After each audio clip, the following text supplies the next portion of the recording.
Okay, guys, Panzer J back here in Operation Champ. Turn number 6, 6.7, January 1939.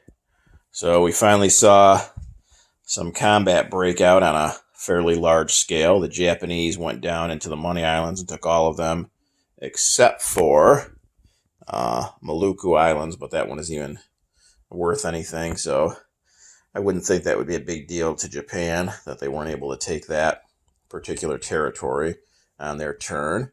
So that bumped Japan up quite a bit. The good news was it did give the U.S. 2 D12 rolls.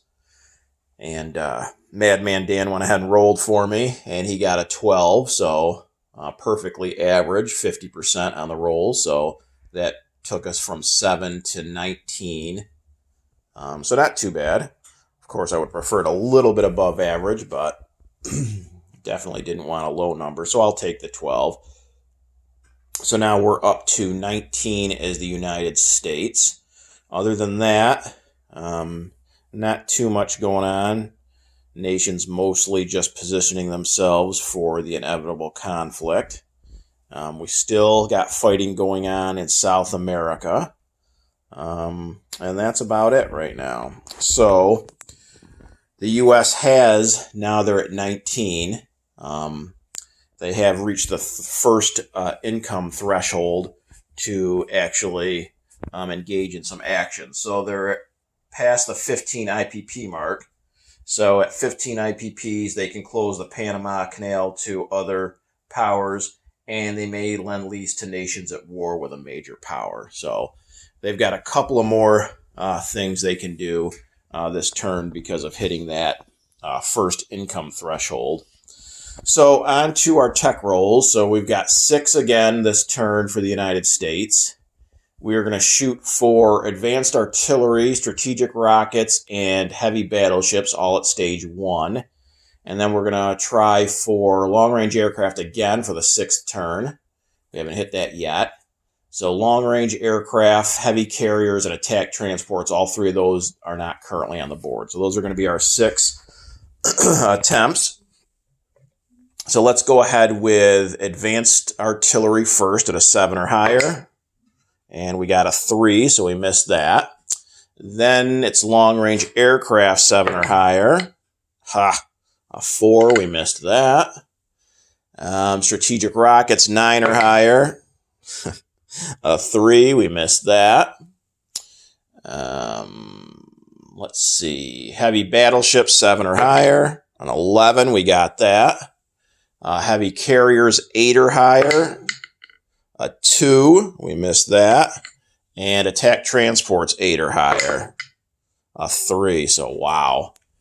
We had that one really good turn, and then that was complete garbage. So up 1 to heavy battleships, and that was it.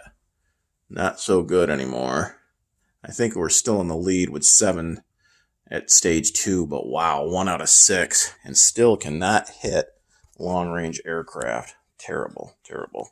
Okay, so the U.S. has $14 to spend, and they're actually going to save all of it. They're not going to spend anything. And then the KMT has 6, and they're going to spend all of that on 2 cavalry.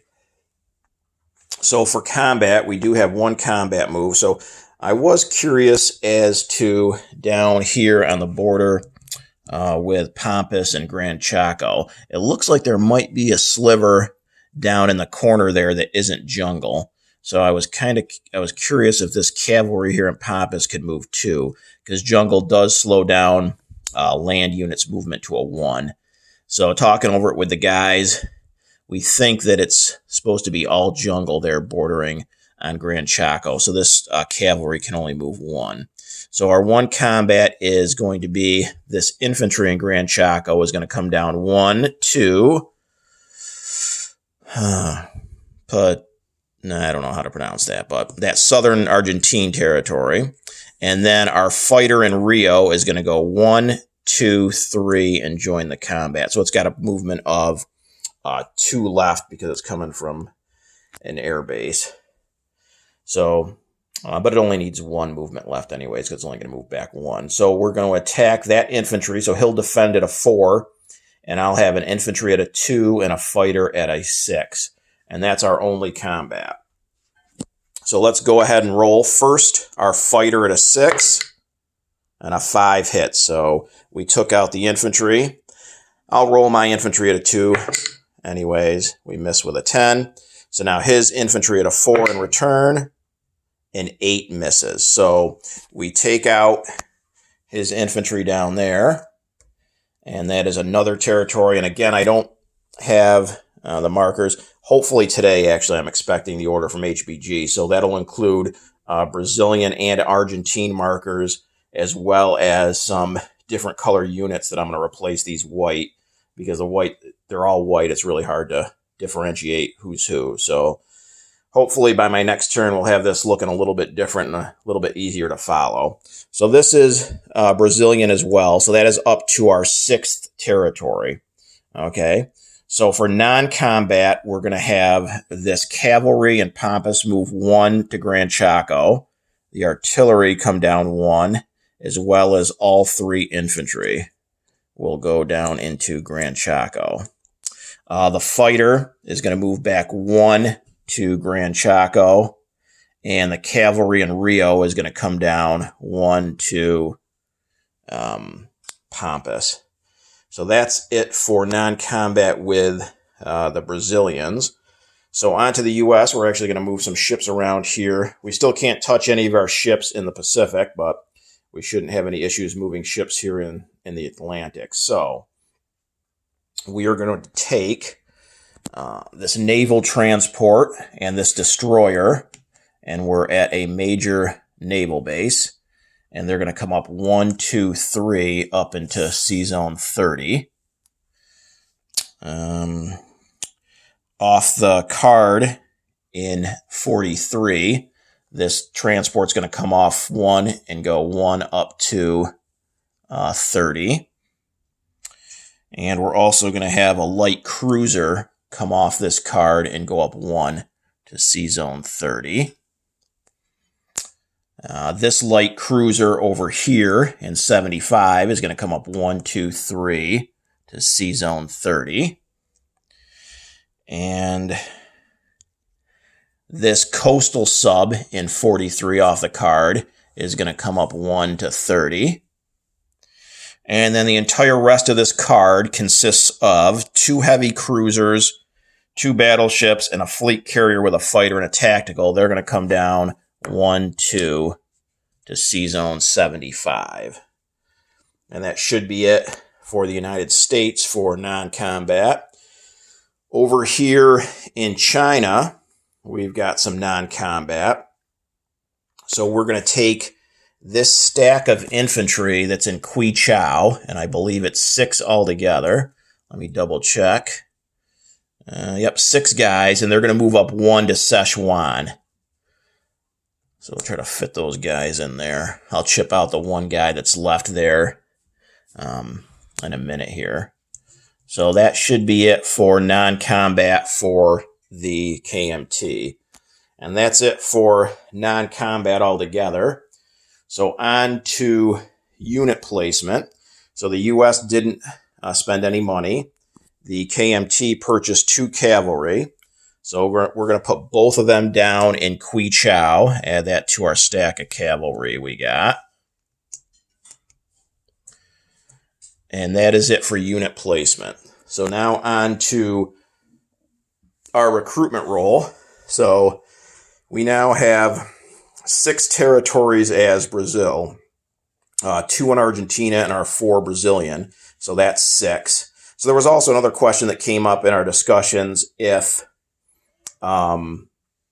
captured territories count towards our recruitment roll. So Categoric Cow was able to find something that said that they do. So the only thing is that if I succeed with my recruitment roll, it has to be placed in the home country if possible, which clearly it is possible to place a successful recruitment roll in Brazil. But I should be able to count both of the captured Argentine territories as part of my recruitment roll.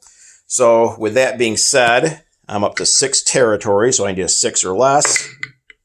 And we got a 12 as far away as possible for that successful recruitment roll. How wonderful. Okay, so that is it for the recruitment role. On to income. So the U.S. is up to 19, and they saved their full 14, so that'll give them $33 to spend next turn.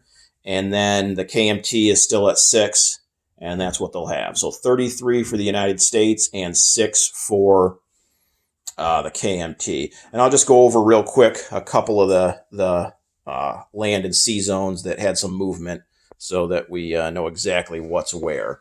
So up in Sea Zone 30, that is going to be a total of 2 coastal subs, 2 light cruisers, looks like 3 transports, and 4 destroyers. Down in Sea Zone 75, we've got 2 heavy cruisers, 2 battleships, a fleet carrier with a tactical and a fighter. Down in South America, we have an infantry in this southern Argentine territory. In Gran Chaco, we have a cavalry, 3 infantry, an artillery, and a fighter. And in Pampas, we have a cavalry. And then over in China for the KMT, we've got an infantry each in Hunan and Shantung, 4 militia in Nanking, 2 militia and 8 cavalry in Quichao, and 3 militia and 7 infantry in Sichuan. So that should be it for the USA KMT. Turning things over now to Categoric Cow, and we'll see if some conflict breaks out in Europe on Germany's turn.